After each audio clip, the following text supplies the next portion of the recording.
Good afternoon, everyone, and welcome to our chats here. I'm doing these regularly to help keep you informed about midlife and interesting things that are maybe against or different to the current narrative out there, which, let's face it, is not very positive. So I have with me Heather Rickard today. Hello, Heather. Hi, Brenda. And Heather Rickard I'll get you to introduce yourself in a minute, and then I might actually change your name so that it's on there as well. Um, but you have inspired me over the years with the great changes that I've seen occur for you. Can you just tell us a little bit about your menopause and what's opened up from there? um, well, I have to say that actual menopause happened I was blessed, happened very easily for me. And just sort of I just got through it and hardly realized.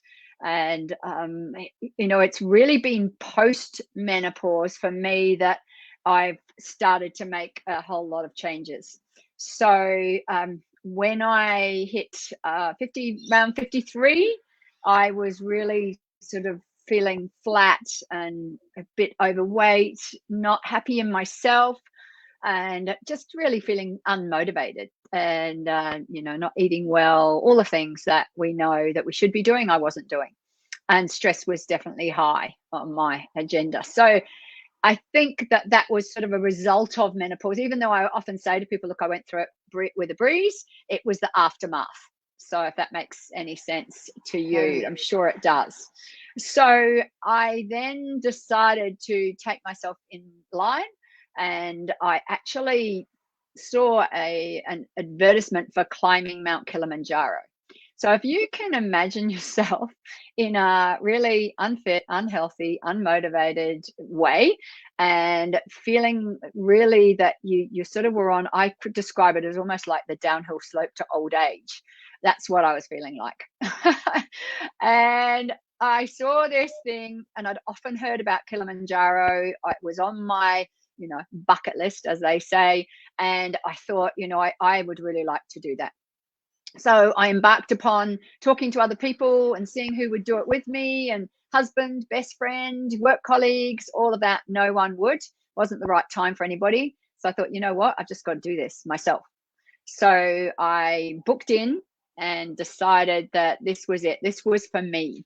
And yes, I was doing it with a group. So we were raising money for Special Olympics, and we had a group that I met probably a week before we left, or 2 weeks. But really, I was doing it on my own because I didn't know anybody in that group. They were all new to me. And when I signed, and do you know what, Brenda, I can still remember the day that I'd signed on the dotted line. I'd paid my deposit, and I thought, oh, if I don't do something about my body right now, I'm either going to die up the mountain, or I'm not going to make it to the top of the mountain. And because I'm quite a competitive person, neither of those were what I wanted to do. So I did a few things. I got some help on my nutrition, got that on track. I went and saw a trainer who trains people for altitude trekking, and he got me on a program, and the two things combined were just perfect. So I've always known that when you are in a certain space that's not how you want to be, you have to enroll experts who are going to help you get out of there. And those two people really helped me get out of there. And I think it was about probably 8 months later, I summited Kilimanjaro. And one of the other things was that I enjoyed the journey. And I knew that I could have probably done it how I was back then, but I wouldn't have enjoyed it, because I would have suffered, and I would have felt so much more pain. I would have probably had worse altitude sickness, although they do say that that's not relevant to fitness, but I don't know. It's definitely relevant to mindset, that's for sure.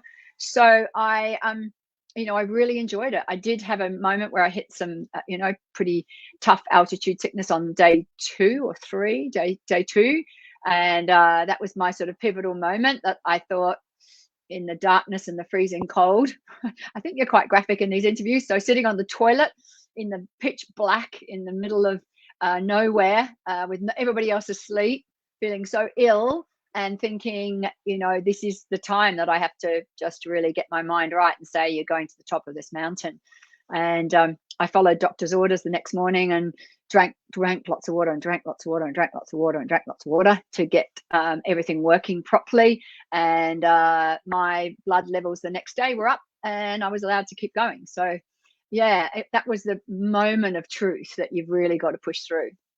But I think more than summiting Kilimanjaro was the journey afterwards, that I've really been able to stay fit and healthy. And I don't even talk about weight these days. I often very rarely hop on the scales, but I know by my clothes that I put things on. In fact, I just put some pants on from last summer just before, and I thought, oh yeah, they feel pretty good. So no change. It's quite boring, really. I have to buy clothes because I want to buy clothes, not because I have to buy clothes. And yeah, so it's that consistency that's been bigger, because Kilimanjaro now was 8.5 years ago, and so it's like it's a long time ago, but I haven't gone backwards. In fact, I've gone forwards, because I got into running after that, but that's a whole nother story. So yeah, that's my sort of Kilimanjaro part, and the pivotal part of really flipping. And I think of, if I had flipped the other way and just kept going, I would have got into health issues, because I would have been quite heavily overweight. I dropped, I think, around 13 kilos. So, I was sort of knocking on the 70 something kilos, and I got down to under 60, and and I've stayed there. It's just been a beautiful, I think there is, I don't know about the science behind this, you might know, but I think there's a happy weight for everybody. And once you find that, you're okay. And as long as everything else is working properly and your systems are all working properly, then you stay there. And I've definitely found that over the last 8-9 years, which to me is quite, I'm proud of that at the age I am, because the natural thing is that you continually put on weight at this age. So yeah, that's sort of that part of the story. Yeah, that's very inspiring.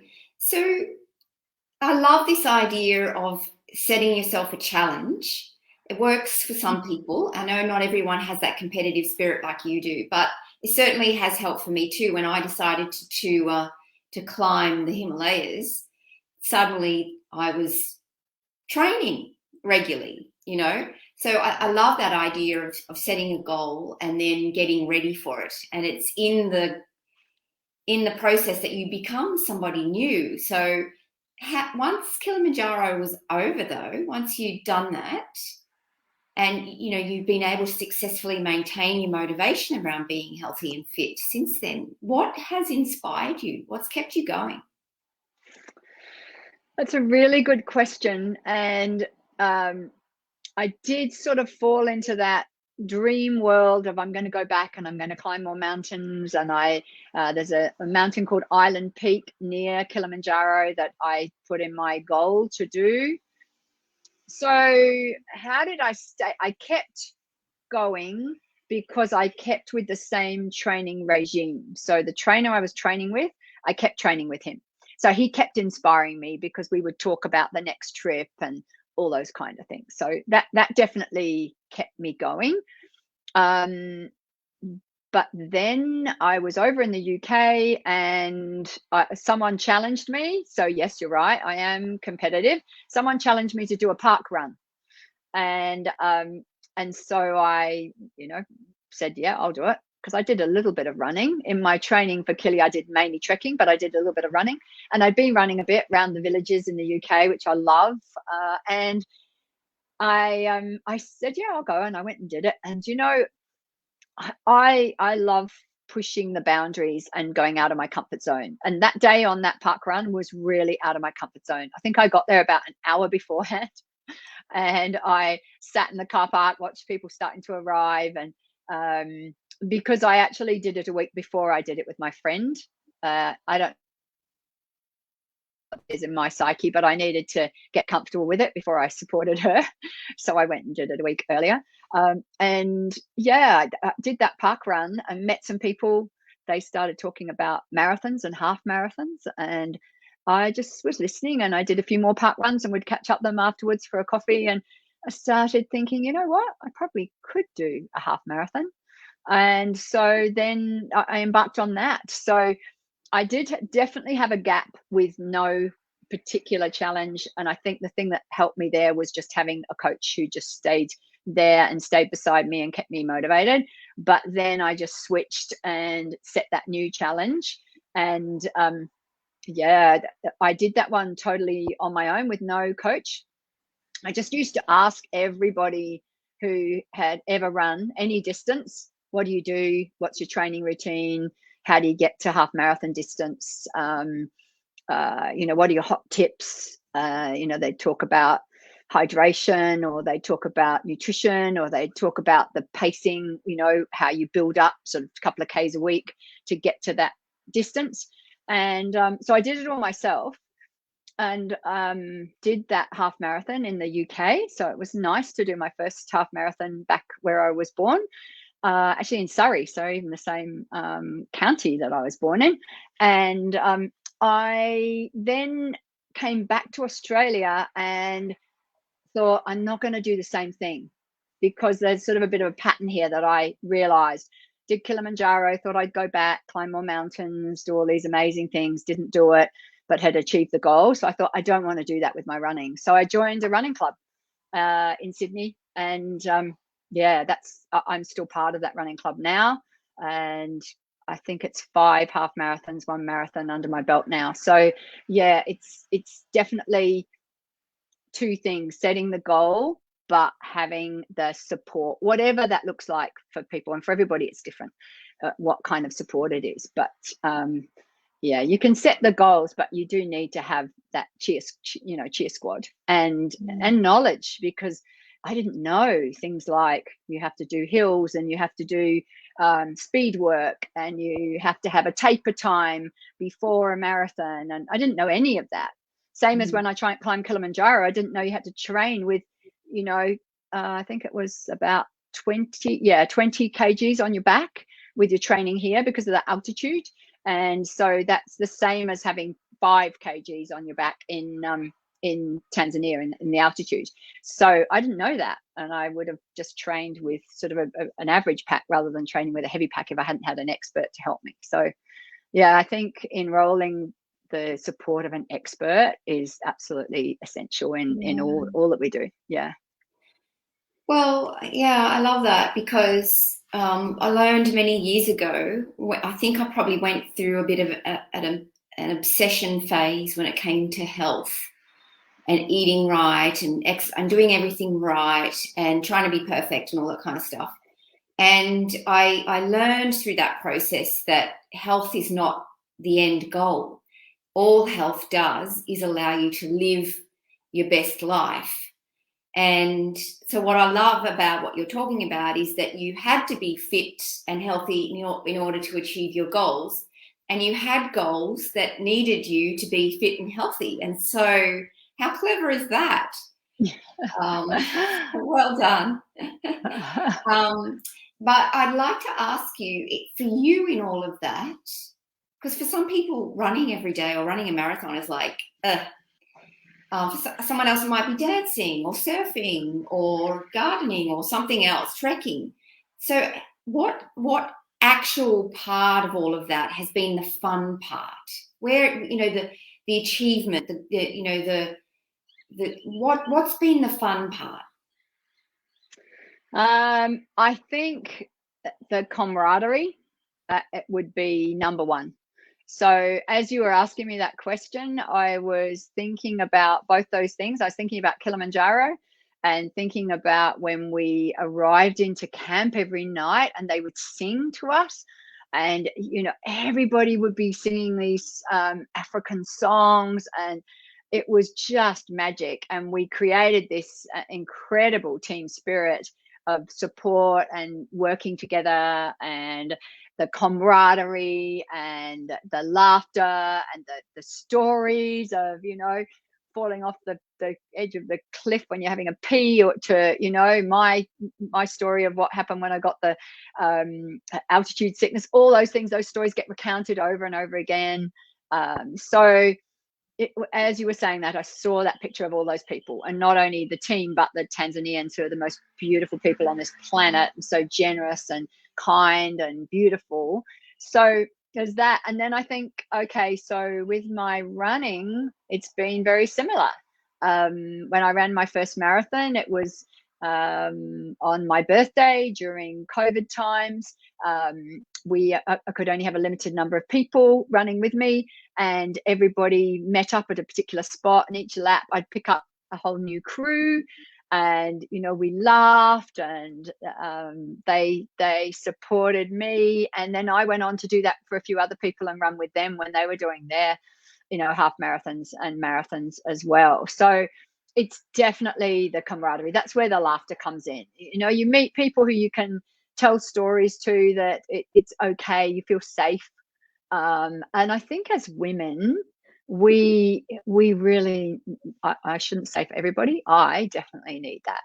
I love to know I'm part of a community, to know, like most people, even if you don't want to admit it, we like to be liked, we like to be loved, we like to just feel good in an environment. And putting myself in that gave me that gift of people around me. So yeah, and it's interesting because I've just recently moved away from Sydney, and I'm out of that environment, and so I watch it with sort of a bit of envy, because I see them going out for their runs all together. But I'm just starting to create that up here.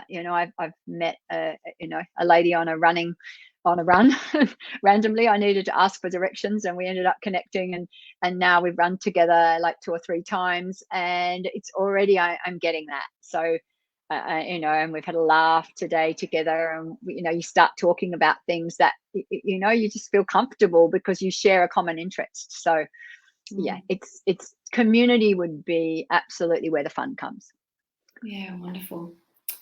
Well, I understand also, Heather, that you've made a bit of a career out of the health side of things, and I love that you have taken your experience. And I think this is very much a part of being in our third phase of life, which is post-menopause. That third phase of life is really about community building, and what I know about you is that you have a large organization now that you're responsible for, and that you're getting to inspire others with the same thing. So tell us how that came about. We've got a couple more minutes. Tell us how that came about, and what I know the story of the business story, but what it means to you to be able to inspire others to live, well, really their best life, their healthiest life. Wow. I'm glad you said a couple of minutes, because yeah, it is a big thing, and it's a big part of me now. And I think that there's 2 parts to it. There's the part of being able, well, there's 2 parts in age group. There's the younger ones. I work a lot with young people, and I love being able to show them that they can go into their later years fitter and healthier, and that if they make changes now, then imagine how they're going to be when they're my age. So I love that. I love working with women of a similar age, so I often attract them. And this lady I'm running with now just turned 60, so it's sort of a magnet that quite comfortably works. That I love connecting with them and showing them, and if they're just not in such a good spot at the moment, to help them lift themselves out of that is what I love about it.